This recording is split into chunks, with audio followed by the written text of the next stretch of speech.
Perkenalkan, nama saya Kiki Reski Amalia dari Fakultas FKIP dengan Prodi Pendidikan Guru Sekolah Dasar dengan NIM C1C1 24017 dari Universitas Mega Reski Makassar. Pada kesempatan kali ini saya akan memaparkan atau mempresentasikan materi mengenai kewajiban menuntut mengamalkan ilmu, pengetahuan, dan teknologi. Yang pertama itu kewajiban menuntut ilmu dan mengamalkannya di dalam Al-Quran. Menuntut ilmu, seperti yang kita ketahui bahwasanya menuntut ilmu adalah suatu hal yang sangat penting untuk mewujudkan kebahagiaan hidup dunia dan akhirat nantinya. Tanpa adanya ilmu, manusia tidak akan bisa melakukan segala hal. Dalam mencari nafkah perlu ilmu, di dalam beribadah kita perlu ilmu, dan bahkan dalam kehidupan sehari-hari seperti makan dan minum, kita memerlukan ilmu. Dengan begitu, menuntut ilmu merupakan suatu keharusan yang tidak bisa ditolak, apalagi menyangkut dengan kewajiban seseorang sebagai hamba Allah Subhanahu wa Ta'ala. Jika seseorang tidak memiliki ilmu, kewajibannya sebagai hamba, maka bagaimana bisa dia memperoleh kebahagiaan dan keselamatan dunia dan akhirat? Itulah sebabnya kita sangat perlu dalam menuntut ilmu. Yang selanjutnya itu keutamaan orang yang berilmu. Ilmu pengetahuan memiliki peran besar dalam kehidupan seseorang, karena dengan ilmu pengetahuan maka manusia dapat bermanfaat untuk keluarga dan sekitarnya. Ilmu pengetahuan juga menjadi jalan pedoman untuk menuntut kita ke arah yang lebih benar dan dapat mengantarkan kita pada kehidupan bahagia di dunia maupun di akhirat, menjadi cahaya yang akan nantinya menyinari kehidupan manusia hingga mereka tidak akan kehilangan arah. Selanjutnya itu ada beberapa etika dalam menuntut ilmu. Yang pertama, memperbaiki niat. Seperti yang kita ketahui bahwasanya sebelum kita memulai segala hal, yang paling utama adalah memperbaiki niat. Maka sebelum kita menuntut ilmu, kita harus memperbaiki dan meluruskan niat terlebih dahulu.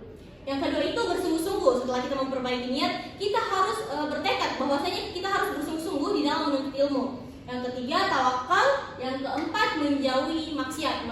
Mengapa ini merupakan etika dalam menuntut ilmu? Karena seperti yang kita ketahui bahwasanya ilmu tidak bisa berjalan bersamaan dengan maksiat.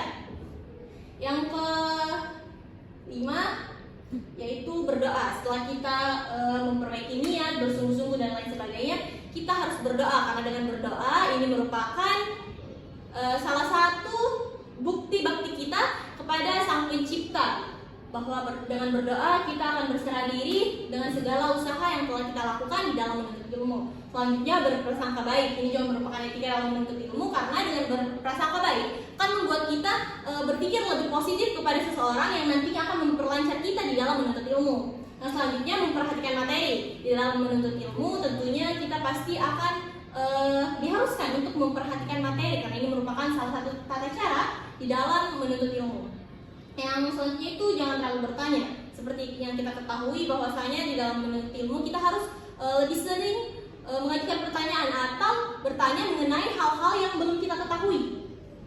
Yang terakhir itu mengamalkan ilmu. Setelah kita mengetahui beberapa etika di atas, selanjutnya yang paling terakhir adalah mengamalkan ilmu. Karena dengan mengamalkan ilmu itu akan sangat bermanfaat bagi kita dunia dan akhirat nantinya. Oke, selanjutnya itu yaitu hilangnya ilmu. Hilangnya ilmu adalah menjadikan manusia lebih melakukan hal yang sebelumnya tidak bisa dilakukan. Dengan ilmu manusia bisa melakukan semua hal yang belum dia ketahui, tetapi dengan menuntut ilmu kita bisa mengetahui segalanya. Dengan ilmu juga manusia bisa bertahan sampai saat ini. Maka dari itu setelah kita menuntut ilmu, kita harus mengamalkannya. Jika tidak, ilmu itu akan sia-sia dan hilang. Seperti yang dikatakan di dalam Al-Quran bahwasanya celaka bagi orang-orang yang tidak mengamalkan ilmunya, nanti ilmunya akan hilang. Oke, itu saja yang saya dapat sampaikan mengenai pemaparan materi hari ini. Kurang dan lebihnya mohon dimaafkan. Wabillahi taufiq wal hidayah. Assalamualaikum warahmatullahi wabarakatuh.